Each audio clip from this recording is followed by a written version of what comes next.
అనకాపల్లి జిల్లా నర్సీపట్నం వైఎస్ఆర్ కాంగ్రెస్ పార్టీ విస్తృత స్థాయి సమావేశం. వైసీపీ అధికారంలోకి వచ్చిన నెలలోనే వడ్డీతో సహా తిరిగిచ్చేస్తాం. మాజీ ఎమ్మెల్యే గణేష్, మాజీ ఎమ్మెల్యే పెట్ల ఉమాశంకర్ గణేష్ ఆధ్వర్యంలో మంగళవారం నర్సీపట్నం మున్సిపాలిటీ వైఎస్ఆర్ కాంగ్రెస్ పార్టీ విస్తృత స్థాయి సమావేశం నిర్వహించారు. ఈ సమావేశంకు మున్సిపాలిటీలోని పలు వార్డులలోని వైసీపీ ముఖ్య నాయకులు, కార్యకర్తలు హాజరయ్యారు.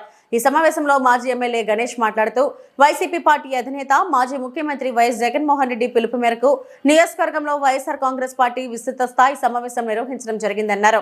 కూటమి ప్రభుత్వం ఎన్నికలకు ముందు ఇచ్చిన హామీలను అమలు చేయలేకపోవడంతో బాబు షూరిటీ మోసం గ్యారంటీ అనే నినాదంతో ప్రజల్లోకి తీసుకువెళ్తామని అన్నారు. వైఎస్ జగన్మోహన్ రెడ్డికి మళ్లీ ప్రజల్లో ఆదరణ పెరుగుతుందనే భయంతో తల్లికి వందనం ఇచ్చారని అన్నారు. అయితే పూర్తి స్థాయిలో లబ్ధిదారులకు అందలేదన్నారు. వైసీపీ ప్రభుత్వంలో అమ్మఒడి 15,000కు 13,000 చేశారని ఓదరగొట్టిన కూటమి ప్రభుత్వం మరి ఇప్పుడు ఎందుకు తల్లికి వందనం 13,000 వేశారని, మిగిలిన 2,000 రూపాయలు ఎందుకు వేయలేదని ప్రశ్నించారు. ఈ కార్యక్రమంలో municipal chairperson Bodapati Subbalakshmi, YCP పట్టణ అధ్యక్షులు ఏకా శివ, మున్సిపల్ వైస్ చైర్మన్లు కోరేటి రామకృష్ణ, తమరణ అప్పలనాయుడు, వైసీపీ అనకాపల్లి జిల్లా ఉపాధ్యక్షులు చింతకాయల సన్యాసి పాత్రుడు తదితరులు పాల్గొన్నారు.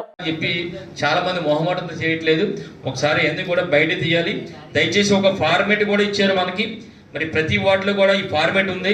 అదేంటంటే చంద్రబాబు మోసాల వల్ల మీకు కలిగిన నష్టం అంతా అని చెప్పి ఒక వార్డుకి 10 మంది ఇలాంటి ఫామ్స్ కూడా మీకు ఇస్తామండి. ఈ ఫామ్స్ 10 మంది అంటే నష్టం అంటే ఏంటంటే ఈ సంవత్సర కాలంలో ఎక్కడ ఇవ్వలేదు. నిరుద్యోగులు ఇవ్వలేదు, తల్లికి వందనం ఇవ్వలేదు, ఆడబట్టినది ఇవ్వలేదు, అన్నదాత సుఖి ఇవ్వలేదు, దీపం. అంటే చంద్రబాబు ప్రభుత్వంలో గత సంవత్సరం ఎంత నష్టపోయారు అనేది కూడా మనకు తెలియాలి. కనుక వార్డుకి 10 మంది చొప్పున మీరు చేయాల్సిన అవసరం ఉందని చెప్పి సందర్భంగా మరి తెలియపరుస్తూ, అలాగే కొన్ని మన వార్డు కమిటీలు కూడా వేసుకున్నాం. ఇప్పటికే మరి వార్డు కమిటీలు కూడా కొన్ని పెండింగ్ ఉన్నాయి. అవి కూడా కొంచెం తొందరగా మరి చేయాలని చెప్పి సందర్భంగా తెలియపరుస్తూ, మరి ముఖ్యంగా చెప్పాలంటే మరి 5 సంవత్సరాలు కూడా చాలా వ్యతిరేకత రావడం జరిగింది. దీనికి పథకాల విషయంలో కానీ చాలా విషయాలు చెప్పి మరి వచ్చిన ఏదే సమస్య వచ్చినా సరే, ఇప్పుడు ముఖ్యంగా చెప్పాలంటే ఇందాక మన పెద్దలు మనం చెప్పినట్టు ప్రకారం ఈ సంవత్సర కాలంలో ఎన్నో ఇబ్బందులు పడ్డాం.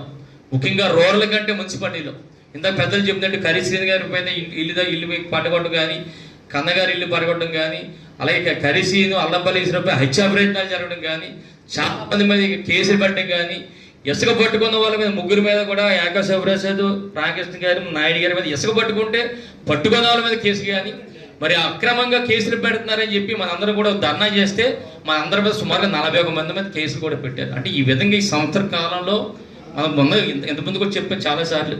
మనం ఎందుకంటే 2019 నుంచి 2024 వరకు మనం ఎమ్మెల్యేగా ఉండే అధికారులు ఉన్నప్పుడు కూడా మనం ప్రశాంతంగా మన పథకాలను చేసేవాళ్ళం. ఎప్పుడైతే అయ్యన్న పాత్రుడు మన జగన్మోహన్ రెడ్డి గారిని తిట్టడం మొదలెట్టాడో అప్పటి వరకు కూడా నేను ఎవరిని తిట్టివ్వండి కదా, నాకు తిట్లు కూడా రావు.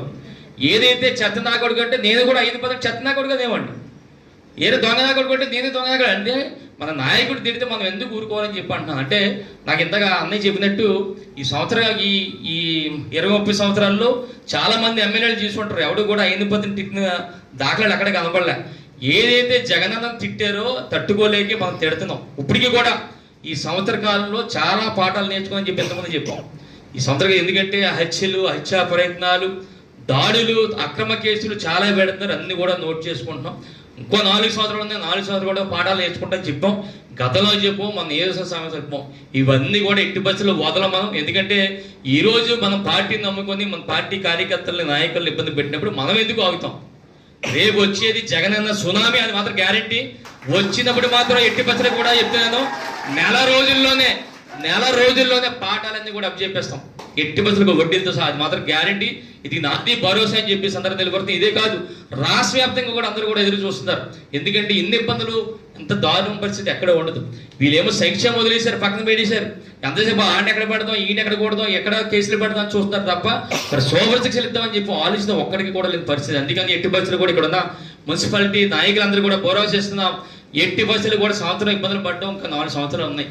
పడదాం, ఇబ్బందులు పడదాం, కేసులు పెడితే పెట్టండి, జైలు పెడితే వెళ్దాం, కానీ మాత్రం నెల రోజుల్లో మాత్రం వడ్డీతో సహా మాత్రం ఇచ్చే బాధ్యత నాటని చెప్పి సందర్భంగా మీ అందరికీ ప్రశించే కార్యక్రమం చేస్తా అని చెప్పి